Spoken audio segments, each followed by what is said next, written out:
ত্রিপুরার শিক্ষা ব্যবস্থার দুর্দশা, তারই ছবি দেখা গেল দক্ষিণ জেলার সাবরুম মহকুমার উত্তর দৌলবাড়ি উচ্চ বুনিয়াদী স্কুলে। বহুদিন ধরেই পর্যাপ্ত শিক্ষকের অভাবে ভুগছে স্কুলটি। অভিযোগ, ছাত্রছাত্রীর তুলনায় শিক্ষক সংখ্যা খুব কম। এই পরিস্থিতিতেই সম্প্রতি শিক্ষক দেবপ্রিয় মজুমদারকে বদলির নির্দেশ দেয় শিক্ষা দপ্তর। খবর ছড়িয়ে পড়তেই ক্ষোভে ফেটে পড়েন স্কুলের ছাত্রছাত্রী ও অভিভাবকরা। সকাল থেকেই স্কুলের সামনে জড়ো হয়ে তারা স্কুলের গেটে তালা ঝুলিয়ে বিক্ষোভে নামেন। স্কুলের পাশে রাস্তায়ও অবরোধ করেন ক্ষুব্ধ অভিভাবকরা। অভিভাবকদের অভিযোগ, ক্লাস 8 পর্যন্ত এই স্কুলে বর্তমানে মাত্র 5 জন শিক্ষক। শিক্ষকের অভাবে একটি ঘরে 2টি ক্লাসের ছাত্রছাত্রীদের একসঙ্গে বসিয়ে পড়াতে হচ্ছে শিক্ষকদের। এই অবস্থায় ফের এক শিক্ষককে বদলির সিদ্ধান্তে তীব্র ক্ষোভের সৃষ্টি হয়। অভিভাবকরা কি বলছেন শুনে নেওয়া যাক।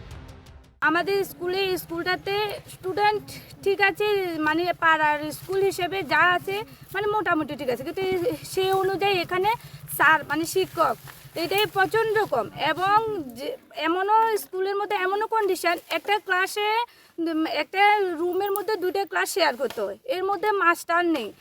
এখন এই মুহূর্তে যদি আমাদের বাচ্চাদের থেকে যদি একটা স্যার চলে যায়, তাহলে আমাদের বাচ্চা এটা কীভাবে পড়াশোনা করবে? স্কুলের শিক্ষক ছিলেন 7 জন, তার মধ্যে একজন সম্প্রতি অবসর নিয়েছেন, একজন অসুস্থতার জন্য আসছেন না। তার মধ্যে ফের এক শিক্ষককে বদলি করা হলে স্কুলের গুরুতর সমস্যার সৃষ্টি হবে, ছাত্রছাত্রীদের পড়াশুনো লাটে উঠবে। এই শিক্ষক বদলির নির্দেশে ক্ষুব্ধ হয়ে উঠেছেন অভিভাবকরা। তাঁদের দাবি, শিক্ষক দেবপ্রিয় মজুমদারকে বদলি করা চলবে না। এখানে স্যার আমাদের স্কুলের মাস্টার আছিল টোটাল 7 জন মাস্টার আছিল, তার ভিতরে একজন অসুস্থ, একজন রিটায়ারমেন্টে গেছে গা, আর একজনকে আমরা শুনেছি হঠাৎ করে উনি এখান থেকে বদলি করতেছে। তাহলে এখানে মাস্টার হয়ে গেছে কম, তো এই মাস্টার যদি এখান থেকে বদলি যায় তো ছাত্রছাত্রীরা কীভাবে লেখাপড়া করবে? তো ক্লাসগুলো তো বন্ধ হয়ে যাবে।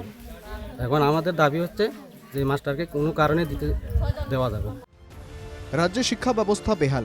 এই পরিস্থিতিতে স্কুলে পর্যাপ্ত শিক্ষক নিয়োগ না করে উল্টে বদলির সিদ্ধান্ত নেওয়ায় পড়ুয়াদের ভবিষ্যৎ নিয়ে দেখা দিয়েছে অনিশ্চয়তা। বাধ্য হয়েই আন্দোলনে নামেন অভিভাবকরা। অভিভাবক ও পড়ুয়াদের আন্দোলনে উত্তাল হয়ে ওঠে স্কুল চত্বর। পরে শিক্ষা দপ্তরের পক্ষ থেকে ফোন করা হয় আন্দোলনকারীদের। নতুন শিক্ষক দেওয়ার আশ্বাস পেয়ে আন্দোলন প্রত্যাহার করে নেন অভিভাবকরা। কুমারঘাট থেকে জনি ভট্টাচার্যের রিপোর্ট, NK টিভি বাংলা।